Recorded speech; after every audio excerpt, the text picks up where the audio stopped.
Hi guys, good night. અત્યારે હું મેથીની ભાજીવાળી રોટલી બનાવું છું. તેને થેપલા પણ કહીએ છીએ.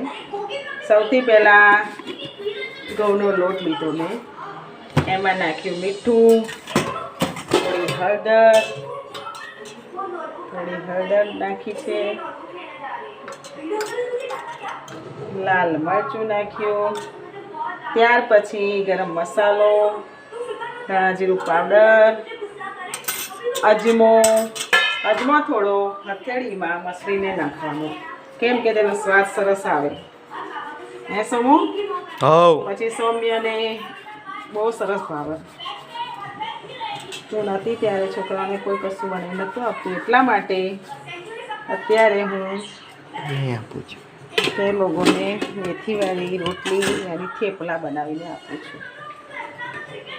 આ શું છે? પહેલાં હું ભાજી, મેથીની ભાજી છે, તેને 2 થી 3 પાણી વડે ધોવી પડશે, કેમ કે તેમાં બહુ જ માટી હોય છે, એટલા માટે.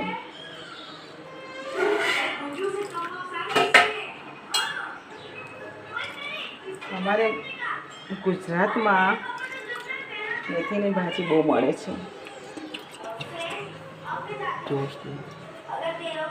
મેથીની ભાજી સ્વાદમાં કડવી લાગે થોડી, પણ તે શરીર માટે બહુ જ સારી, બહુ જ.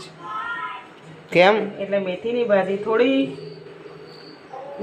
ભાજી બનાવીને ખાવાની, કોઈ વાર ભજીયા બનાવીને ખાવાના, તેના મેથીની ભાજીના થેપલા બનાવવાના, મેથીની કઢી બનાવવાની, બધું જ બનાવીને ખાવાનું, તો શરીરમાં તમારે બધા જ વિટામિન્સ મળે. કેમ? શરીર માટે બહુ સારી છે મેથી, મને ખબર પડે છે. પણ આ મેથી તો કડવી છે. મેથી કડવી છે, પણ મેથીના ગુણ કડવા નથી. અને આ શું છે? આ લોટ છે.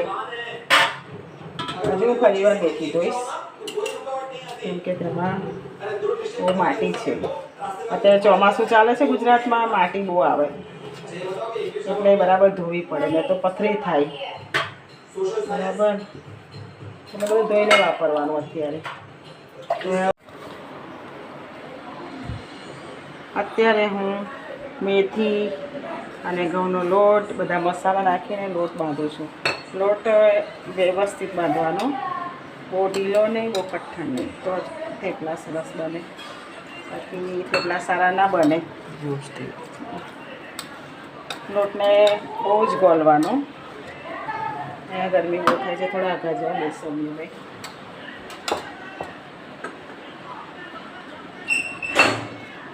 તમે જુઓ, આવી રીતના લોટ બાંધવાનો છે. અત્યારે અમારે અહીંયા 10 વાગવા આવ્યા છે, પણ સવારે મારા બાબાને સ્કૂલ જવાનું હોવાથી મારે અત્યારે બનાવવું પડે છે થેપલા. મમ્મી બધું જ કરીને આપે બાળકોને, પણ બાળકો મોટા થઈને જો મમ્મીનું ના રાખે તો એ બાળક કશા કામમાં આવે નહીં. એટલે બાળકોને તમે શિક્ષણ એવું આપજો કે મમ્મી અને પપ્પાનું ધ્યાન આપે. જો કે મારા સૌમ્ય કરીને છે નાનો બાબો, તેણે, હું તો જો કે બહાર હતી, પણ મારા હસબન્ડ મને થોડી બીમારી હતી, હોસ્પિટલ એડમિટ હતા. સૌમ્યએ બહુ જ સેવા કરીને પપ્પાની, માંડ 50 વર્ષે તે બીમાર થયા હતા, અને એમને સોમુએ બહુ જ સેવા કરી. એવા બાળકોને થોડા શિક્ષણ આપતા રહેજો. મમ્મી પપ્પાઓ લાડ ના કરાવો, લાડ કરાવવાનામાં બહુ નહીં. બાળકોને બાળક બધાને વાલા હોય, પણ બાળકને એટલા બધા લાડ નહીં કરાવવાના. કેમ? એ માથે ચડી જાય.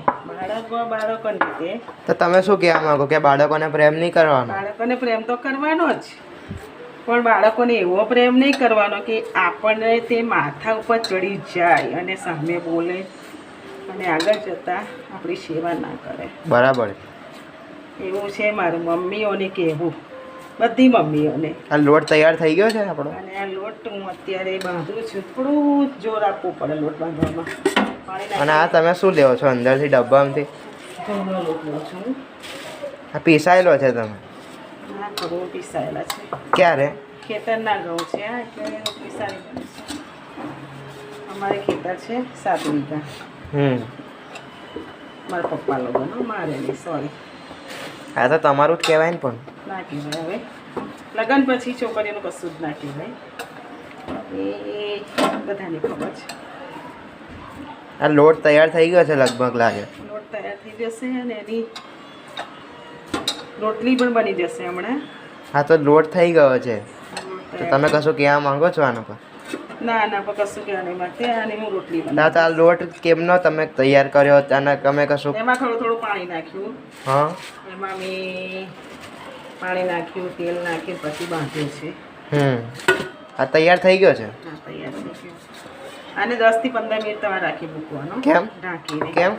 તો જ સારું બને. રોટલી, રોટલા, કોઈ બી વસ્તુ હોય, તમારે લોટ બાંધીને એને રાખી મૂકવાનો, તો જ સારું બનશે. એવું છે સૌમ્ય. હવે આગળ જો. કશું ના બોલ, કશું ના બોલ.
Bye bye.